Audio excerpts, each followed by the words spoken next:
Hi, everybody. So, this week we're talking about story and we're talking about the power of story. And you know, I'm excited because this is why I have dubbed this whole series Learn to Love Your Story and named my vlog and blog website Learn to Love Your Story. I think the power of story is so untapped. Like, it has the power to transform us, really, when we start to understand that there is a common, there's just a common theme among all of us, that this great human condition is that we're all interconnected, that we're all living very similar circumstances, and that the only thing that brings uniqueness to it is us. I mean, our story is our story, but it also is your story and my story. It's all of our story.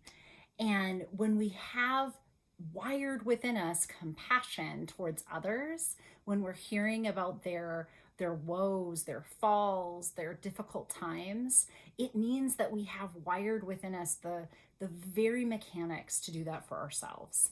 And I think that a very powerful way to get that working for you is to wield your own story, to hear your own story. I hope you enjoy the workbook this week. I hope you enjoy reading what others have to share with you about their experience of of your story.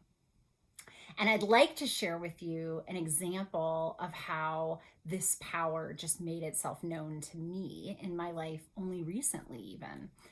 I am good friends with Jennifer Zenz Olson of Laughing Lotus Wellness. Can't give her enough plugs. Her stuff is amazing. She is definitely on the energetic healing side of wellness, and I am more on the brain based side. And so we just have this nice balance between the two of us. She invited me for an outside campfire with a group of women. And so some I had invited, some she had invited. So some I knew well, some I had never met till that night. And as a part of the course of this women's retreat evening, we told our stories. In particular, we brought a story that was something that we wanted to be able to share and release, like release the power of this particular story over us. And I had this remarkable experience that I'm sure you have had before. I know I have had in different ways in my lifetime, where I'm sitting here and I'm listening to these stories and I'm recognizing my story.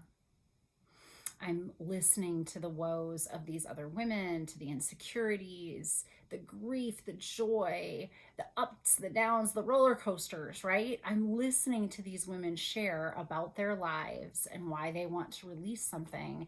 And I'm seeing Natalie in all of their stories.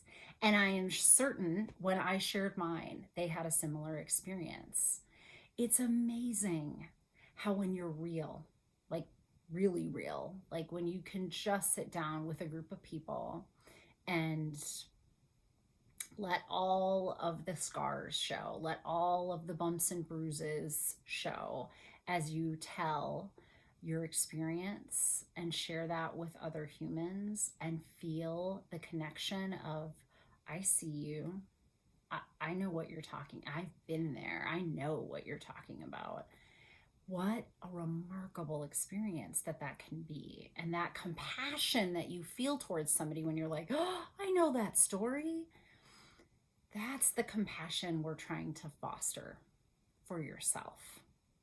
That's the compassion I want you to see in that picture of the small child I had you drudge out in week 1.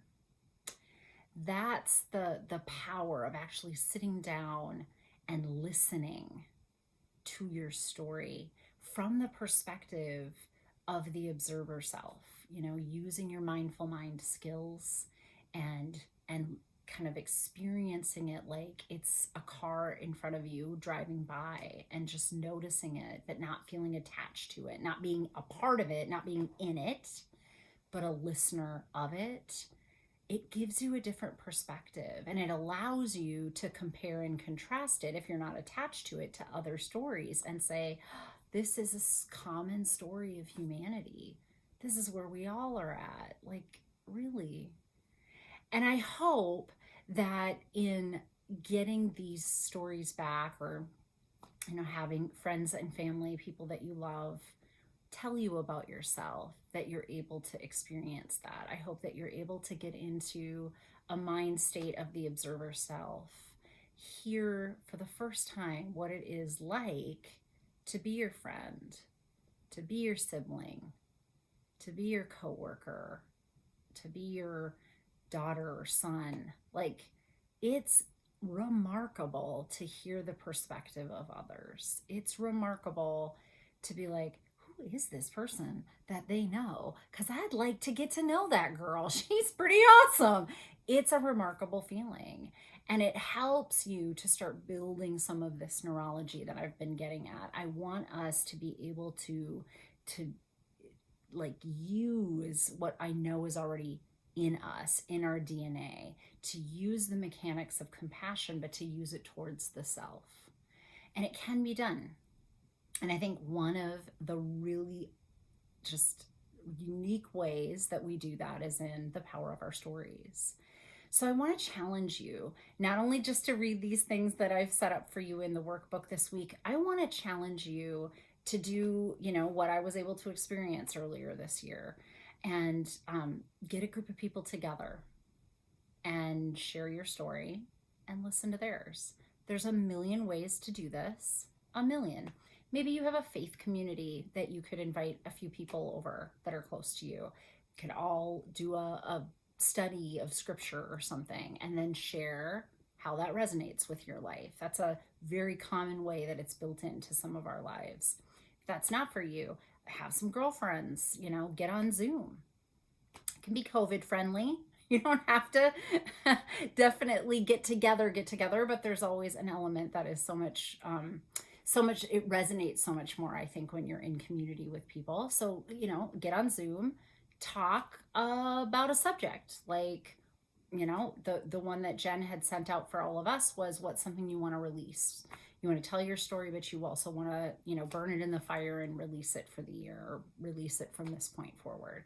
So maybe it's, one of those challenges that you've had over COVID. We've all had them. So invite a group of people over, or, invite a group of people to be on Zoom with you and listen, and really listen for the commonalities, and listen for how they respond to you.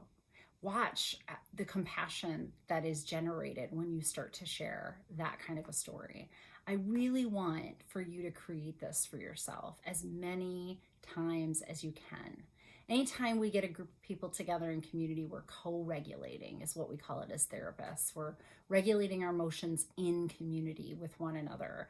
And we're really banking on that neurology of compassion to be a part of facilitating that. So the oxytocin is going, get some endorphins maybe. I mean, it's good. It feels good to be in community like that. And I want you to foster that for yourself. I want to challenge you to do that. It could be a little bit more intimate than that if you're not ready to venture out and creating a group kind of a thing for yourself.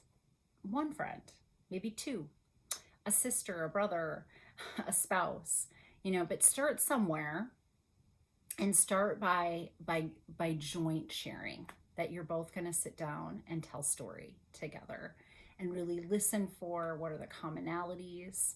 How can I have compassion for this person as they tell me their version of this story, but then not show up for myself and have compassion for myself? I mean, their story is my story, and my story is their story.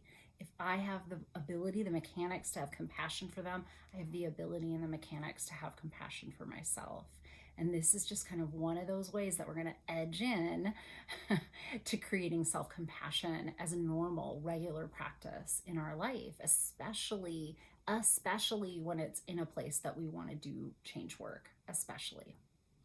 All right, everybody, I hope you enjoy this week, and I hope that you are learning to love your story with self-compassion, because this superpower, it'll pay you dividends into your future. Have a great week.